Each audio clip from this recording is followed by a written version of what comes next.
কিরে, তোরা এতদিন পর এলি বলে তো আজ দুপুরটা তবু ভালো কাটছে। দেখ, তোরা আসবি বলে তোদের জামাইবাবুকে দিয়ে আয়োজন করিয়ে আজ 7 রকম তরকারি রান্না করেছি। হ্যাঁ, তবে আমাদের বাড়িতে আরো বেশি আয়োজন হবে।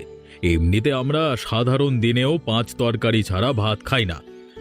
নয়, আজকে 2 রকম বেশি খাবো। ধুর, তুমি খালি খাবার গল্প করছো, একটু ওই কথাটা বলবে না? হ্যাঁ, সব কথাই তো শুধু মনের মধ্যে চেপে রাখো।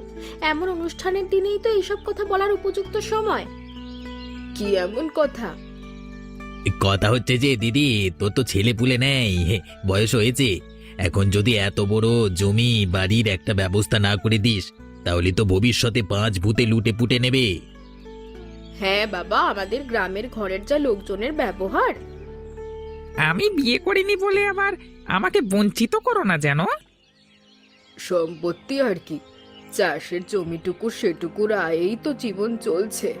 ওটুকু যদি তোদের দিয়ে দিই তাহলে বেঁচে থাকবো কি নিয়ে, আর খাবোই বা কি? তার থেকে বরং আমার মরে যাওয়ার পরে তোরা ওসব ভাগ করে নিস। ছি ছি দিদি, তুমি মরবে কেন? মরার কথা কি বলতে আছে?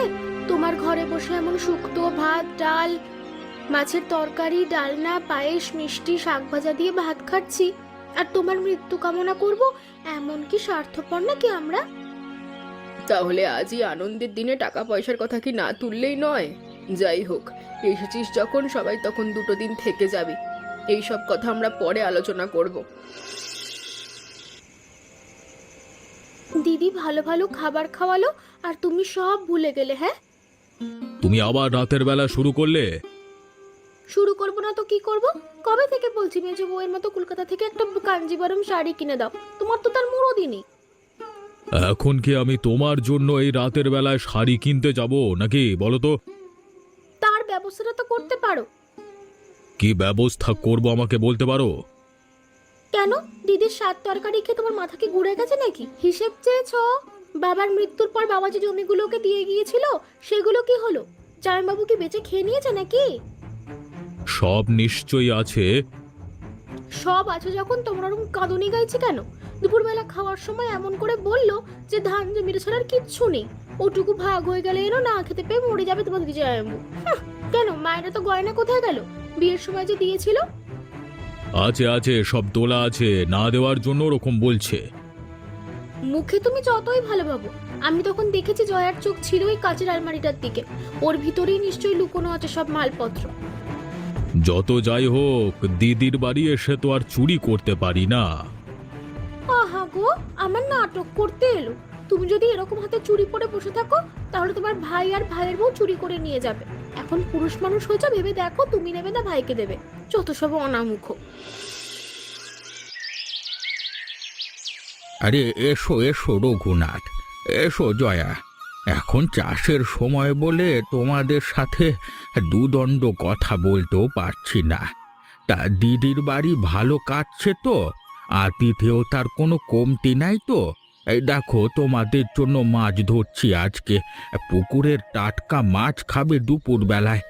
পুকুরের মাছ খেলে সেই স্বাদ আর কোনোদিন ভুলতে পারবে না।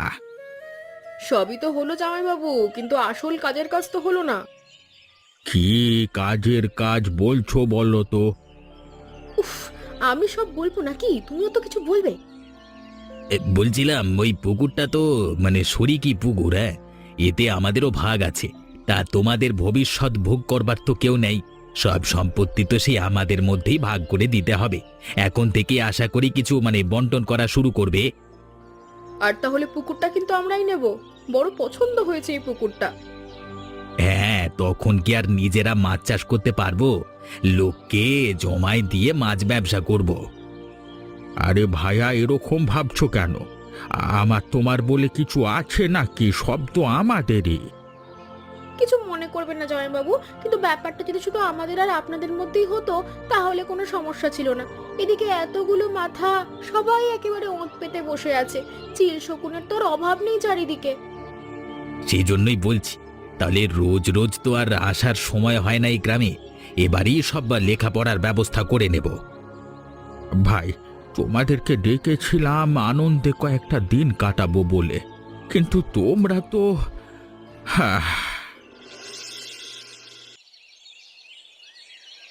কি রে দাদা, তোরা দুই ভাই মিলে ভালোই শুরু করেছিস বল। কি হলো রঘু, হঠাৎ এরকম চেঁচামেচি করছিস কেন?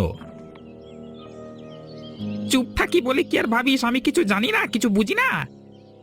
কি বোঝার কথা বলছিস সেটাই তো বুঝতে পারছি না। দেখ, আমার সাথে বেশি চালাকি করতে আসবি না, হ্যাঁ? আরে কিসের চালাকি? কেন, মেজদা আর মেজ বৌদি আজকে পুকুর ধারে জামাইবাবুর মাথা খায়নি? দেখ, যদি কিছু আলোচনা আমাদের মধ্যে হয়েই থাকে সেটা ন্যায্য। তুই যেটা নিবি সেটা তোর ব্যাপার, কিন্তু আমরা আমাদের দাবি জানিয়েছি। এর মধ্যে লুকিয়ে চুরিয়ে কথা বলবার কিছু নেই। আর এমন ভাবে তুই কথা বলছিস যেন আমরা সব একাই নিজেদের নামে করে নিচ্ছি। সেটাই তো বলছি, আমি ঘাসে মুখ দিয়ে চলি না, হ্যাঁ? তোদের মতো চামার আমি নই। আমার স্পষ্ট কথায় কষ্ট নেই, তোরা হচ্ছিস লোভী, ভাগযোগ করে খেতে জানিস না। নিজেরা পেছন থেকে কত কি গুছিয়ে নিয়েছিস আখেরে, সেটাকে আমি জেনে বসে আছি। দেখ, মুখ সামলে কথা বলবি কিন্তু। যা সালা যা। বাবা গো, ও ও। কি হয়েছে রে, তুই গায়ে হাত দিচ্ছিস কেন, হ্যাঁ? দিল রে, মাথা ফাটিয়ে দিল আমার, ওরে বাবা রে। ওগো তোমরা এসে আটকাও গো, এরা এখানে রক্তারক্তি করছে। তোমার কাছে কত শুনেছি তোমার গ্রামের বাড়ির কথা, কিন্তু কোনোদিন তো তুমি আমাকে নিয়ে চলো না। কবে নিয়ে যাবে গো? এই তো পড়াশোনা শেষ হয়ে গেল, চাকরিও পেয়ে গেলাম। এবার তাড়াতাড়ি করে তোমাকে বিয়ে করে বাড়িতে নিয়ে যাব। জানোই তো আমার নিজের বলতে কেউ নেই, অথচ যারা আছে তারা হয়তো আমার সব থেকে বেশি আপন। তারা আমাকে মেনে নেবে তো? দেখো, আমি ছোটবেলা থেকে বাবা মাকে দেখিনি নিজের। জন্ম থেকে যাদের দেখেছি, যারা আমাকে মানুষ করেছে কষ্ট করে, তাদের সর্বস্ব দিয়ে তারা আমার জন্মদাত্রী বাবা মার থেকেও বেশি আপন। আমার পছন্দ তারা অবশ্যই মেনে নেবে, তবে তোমার বোধহয় গ্রামের বাড়িতে গিয়ে থাকতে অসুবিধে হবে। হ্যাঁ, তুমি যেন কত বোঝো আমাকে। কেন, বুঝি না নাকি? যদি বুঝতে তাহলে এরকম করে বলতে না। আসলে ওই গ্রামের জীবন আমার ভালো লাগে, সেই জন্য তো তোমাকে অত ভালোবাসি। আর শহরে এত ছেলে থাকতে তোমাকে নিজের জীবন সঙ্গী হিসেবে বেছে নিয়েছি, কারণ তোমার মনটা একেবারেই গ্রামের মানুষের মতো তাজা আর ভালো। না গো, আজকাল সেখানকার মানুষও আর ভালো নেই, চারিদিকে শুধু হিংসে আর মারামারি। ঠিক আছে, তুমি আমাকে নিয়ে চলো, আমি তোমাদের সব হিংসে মারামারি বন্ধ করে দেব। তাহলে চলো, তাড়াতাড়ি করে আমরা বিয়েটা করে ফেলি। আর ভালো লাগছে না এরকম লুকিয়ে লুকিয়ে দেখা করতে। আমি তো রাজি, তুমি যেদিন বলবে আমি সেদিনই তোমার সঙ্গে চলে যাব, সারা জীবনের মতো। আর ভালো লাগছে না গো এই জায়গা জমি নিয়ে বিবাদ। মনে হচ্ছে এর থেকে কিছু নেই যাদের, তারাই ভালো আছে।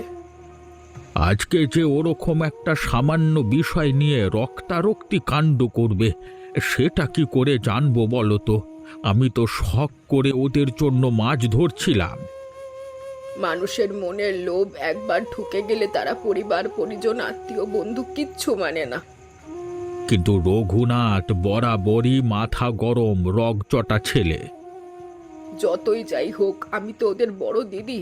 ওরা যদি চায় আমাদের সম্পত্তি নিয়ে সুখে থাকতে, তাহলে কি করব বলো তো? দেখো, এসব বাড়িঘর নিয়ে তো আমরা ওপরে যাব না। ভাবছি কালকে সকালেই ওদের বলবো যে নিজেদের মতো ভাগাভাগির ব্যবস্থা করে নিতে। কিন্তু একবার শহরে কথা বললে হতো না? ঠিকই বলেছ, কিন্তু তার সময় কই? ওরা এবারে ঠিক করে এসেছে যে আমাদের থেকে কিছু না কিছু নিয়ে যাবে। শেষ পর্যন্ত দিদির বাড়ির 7 রকম তরকারিতে যে রক্ত মিশবে, এটা কোনোদিন ভাবতে পারিনি। হায় রে কপাল। কি হলো, আজকের দিনটাও তুমি এরকম মুখ গোমড়া করে বসে থাকবে? না গো, কিছু একটা গন্ডগোল চলছে ভেতরে ভেতরে। নতুন এসেছি বলে আমাকে কিছু বলছে না, কিন্তু সমস্যাটা মনে হচ্ছে ভয়ানক। হ্যাঁ গো, আমারও তাই মনে হলো। আর বড় মামার মাথাটা ফাটালো কি করে, সেটাও তো কেউ কিছু বললো না। তোমাকে বলেছিলাম না, আজকাল গ্রামের মানুষের মন শহরের থেকেও বেশি জটিল। তবে একটা জিনিস বুঝতে পারলাম, তুমি এসে যাওয়ায় মা বাবা অনেক নিশ্চিন্ত বোধ করছে। বোধহয় তোমার জন্যই অপেক্ষা করছিল। দাঁড়াও, ওরা আমাকে চেনে না, যদি দেখি ঝামেলা পাকাচ্ছে সবগুলোকে এক ধার থেকে ঘর থেকে বিদেয় করব। এ গ্রামে ঢোকা বন্ধ করে দেব ওদের। তুমি মাথা গরম করো না, সব ঠিক হয়ে যাবে। ঠিক হবে না, ঠিক করে নিতে হবে। আচ্ছা ছাড়ো তো, আজকে তো আমাদের প্রথম রাত, একটু স্পেশাল হবে না? আচ্ছা তাই নাকি? ঠিক আছে, তবে ওসব কথা ছাড়লাম। ওসব কথা ভাবার জন্য তো সারা জীবন পড়ে আছে। আজকে শুধু তুমি আর আমি।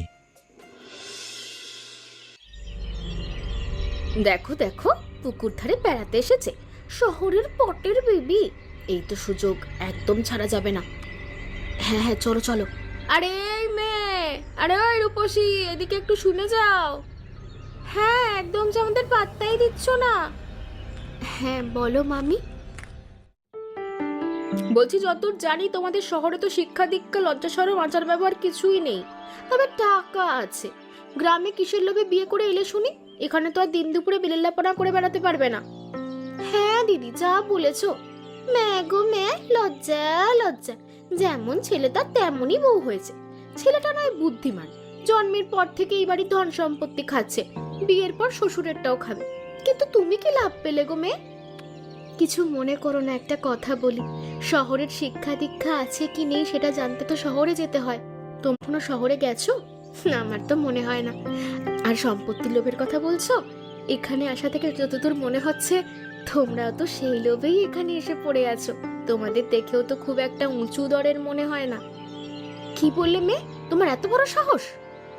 নতুন বিয়ে হয়ে এসে আমাদের মুখে কথা বলছো? আমার বাবা মা আমাকে বড় স্কুলে পড়িয়ে, কলেজে পড়িয়ে শিক্ষা দিয়েছেন। উচিত কথা স্পষ্ট করে মুখের ওপর বলতে জানি আমি। সেটা তো তোমাদের কষ্ট হলে আমার কিছু করার নেই। আর এইসব বিষয় নিয়ে আমি কোনো বেশি কথা বলবো না। যদি কিছু বলার ইচ্ছে হয় সেটা সমীরকে বলবো। শুনে যাও বলছি, শুনে যাও, সাহস তো কম নয়। বউ হয়েছে তোমার বাবা একটা।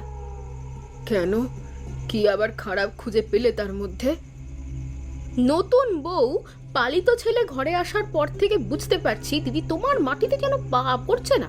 সাপের 5 পা দেখেছো? তবুও বলছি ওই বউ কিন্তু রাক্ষসী। ভর সন্ধেবেলায় একটা বাইরের মেয়ের নামে খারাপ কথা না বললেই নয়।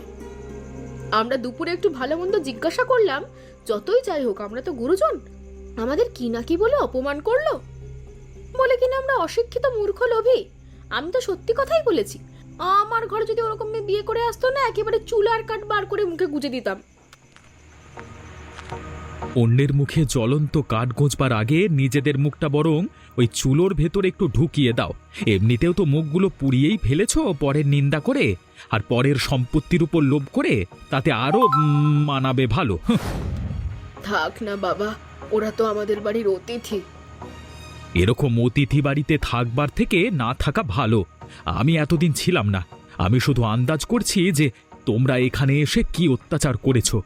দেখো, ভালো কথা বলছি, যদি থাকবার ইচ্ছে হয় ভালোভাবে থাকবে, না হলে এ বাড়িতে কিন্তু আমি থাকতে দেব না তোমাদের। আহা সমীর, রাগ করছিস কেন? আহা, নতুন বউয়ের কথা উঠেছে তাই বাবুর গায়ে একেবারে ঝাল লেগেছে। সত্যিকারের যেদিন ঝাল লাগবে সেদিন এ বাড়িতে তোমাদের আর ঠাঁই হবে না, কথাটা জেনে রেখো, ঠিক আছে? আয় জয়া, চলে আয়, এখানে আর কথা বাড়িয়ে লাভ নেই।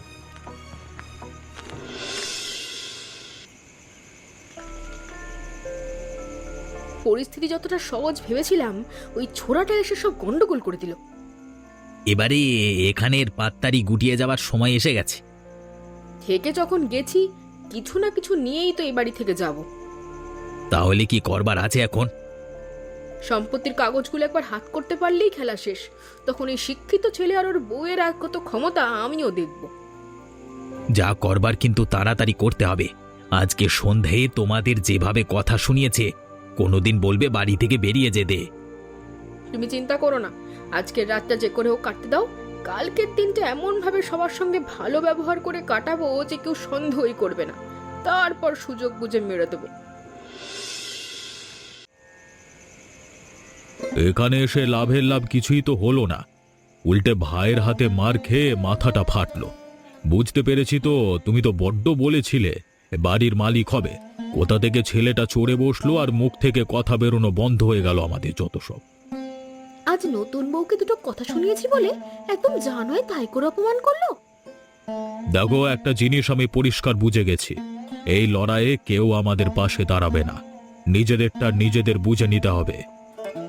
সম্পত্তির কথা তো ভাবতেই পারছি না, তবে লাভের জায়গা এখন একটা আছে। সমীর যখন চলে এসেছে তখন আইনত সব সম্পত্তিও পাবে। এই গ্রামের চাষের জমির আর কত টাকা দাম, তার থেকে বেশি দামি জিনিসের দিকে আমার চোখ আছে। কি জিনিস? আরে মায়ের গয়নাগুলো যে লুকিয়ে রেখেছে, এত বছর আলমারির ভিতরে রয়েছে, সেগুলো যে করে ও খাতাতে হবে। তোমার তো শরীরটা এখন আগের থেকে অনেক ভালো হয়ে গেছে। দেখো ভাইয়ের সঙ্গে এখন ঝামেলায় গিয়ে লাভ নেই। আগে আমরা নিজেদের আখেরটা গুছিয়ে নিই, তারপর সবগুলোকে একসঙ্গে দেখাবো মজা। ঠিক আছে, তোমার যা ইচ্ছে হয় করো, আমি পালানোর জন্য প্রস্তুত। যা হবে কাল রাতেই হবে। এই বাড়ির লোক বুঝবে কত ধানে কত চাল।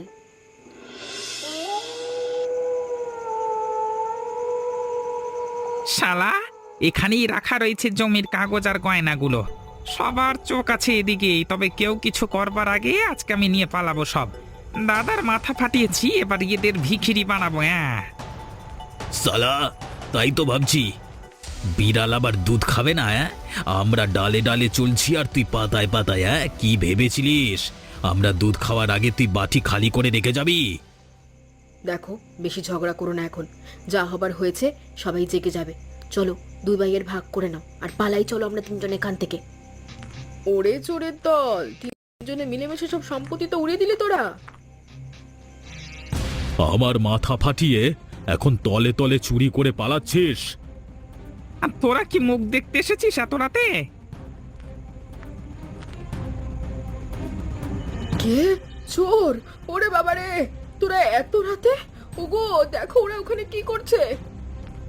কি তোরা সবাই, তোদের হাতে কি? কি হয়েছে বাবা? এদের দেখে তো মনে হচ্ছে চুরি করতে এসে ধরা পড়েছে। বা রে বা, ঘরের মধ্যে শত্রু থাকবে না তো কোথায় থাকবে? আমি এতদিন তোমাদের বলিনি, আজকে বলছি, এ বাড়ির সব সম্পত্তির মালিক আমি। আমি শহরে যাবার অনেক আগেই বাবা মা আমার নামে সবকিছু লিখে দিয়েছে।